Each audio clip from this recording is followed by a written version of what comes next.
Hey, it's Micah with Easton. This week, we're going to try and give a mom with 2 kids a better backyard. What started out as a $23,000 job actually escalated to a $27,000 job.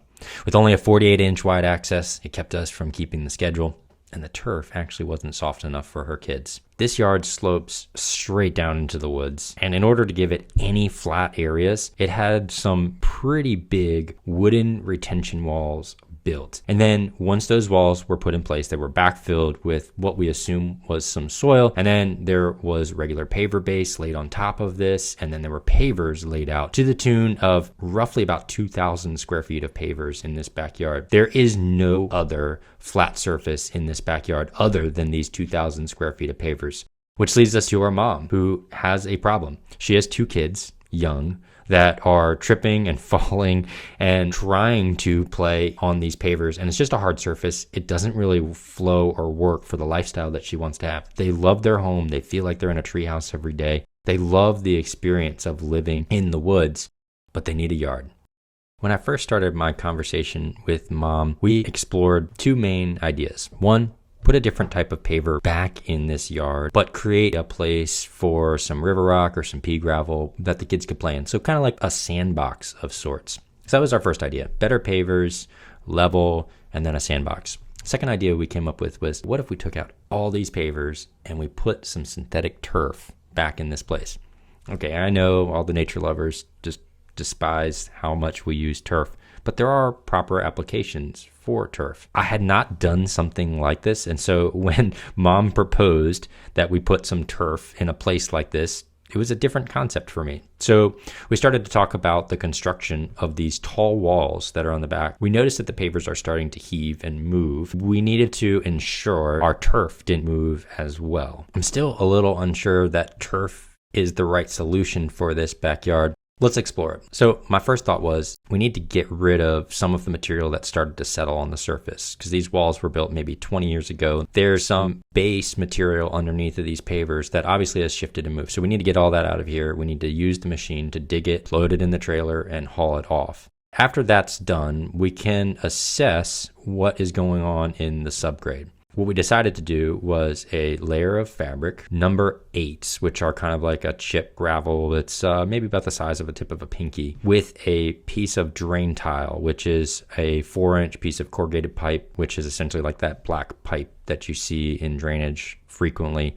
that has some slots in the side of it. And what those slots do is they allow moisture in the gravel to get into this pipe, and then the pipe takes it off to your destination. So we excavated, installed fabric, installed our gravel, installed our pipe, and then we connected all of this pipe to a exit on the side of the patio that was already existing. And the idea behind putting this drain is that any moisture that goes through our turf, any water that comes and lands on the top of this wall, it has an opportunity to escape without actually going through the wall. When the moisture goes through the wall, it tends to take little fragments of the soil with it, and that's what we wanted to avoid. If the moisture is taking fragments of soil with it, over time this patio will end up settling even more, and then our turf will kind of be a quasi solution and won't last as long as we want it to. I was excited about this solution that Mom had come up with. I mean, I love turf, but this was really Mom's idea of a way to protect her kids' heads from hitting pavers over and over again. I have 4 kids myself, and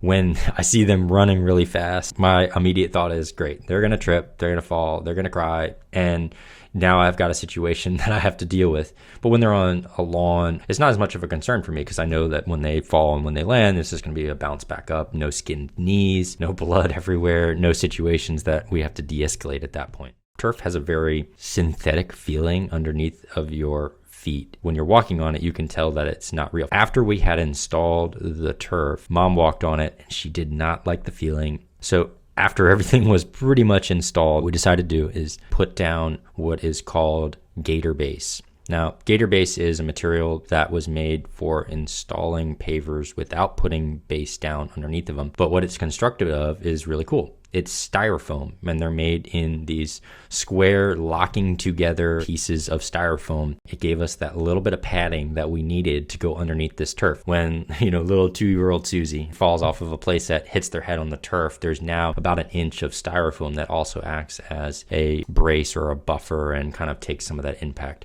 and it actually ended up being a really awesome solution, but it did raise the price of the overall project. With the softness issue on the turf resolved, the access was another big hurdle that actually set us back. It was something that I didn't actually assess as a major issue going into this job. Now, this didn't cost the homeowner any extra because this was an oversight on my part, but it is something that I should have thought about before we even got into the job. There is a narrow set of stairs leading to this raised patio, and we had to get our machine. Because of that access point and getting materials through that one narrow access point, it was a problem the entire project.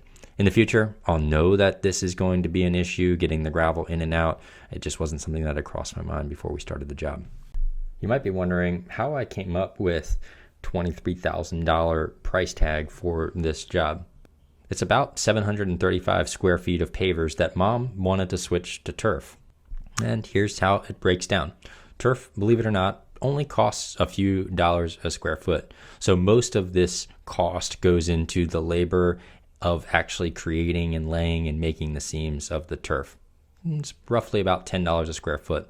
The remaining amount of this money goes towards the gravel, the drain pipe, and the fabric that we needed to put under and in and throughout this space.